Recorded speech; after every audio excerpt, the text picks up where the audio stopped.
na-appreciate po namin yung pagdating niya and pagbibigay binigyan niyo po kami priority. About po dun sa 5 scholars per barangay, malaking help po yun since na-mention nga po kanina na parang malaki po yung statistics ng mga drop rate. Malaking help din po ito para mataguyod po yung mga students na nangangailangan talaga ng tulong. Actually, nasa edge na din po ako ng pag-stop ng pag-aaral. Parang nagkaroon po ako ng boost and motivation para ipagpatuloy po yung pag-aaral po. Napapasalamat lang po ako sa pagbibigay ng mga ganitong programa at natututukan niya po yung mga local government. Matatapos na din po kami sa pag-aaral and masyado na din po madaming gastusin. Malaking tulong na din po sa amin, especially po pagdating po sa research and OJT po.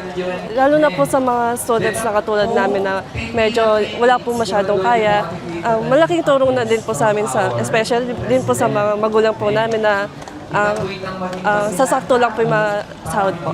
Maraming salamat po sa opportunity na binigay niyo po, especially po sa aming mga graduating students na katulad ko po.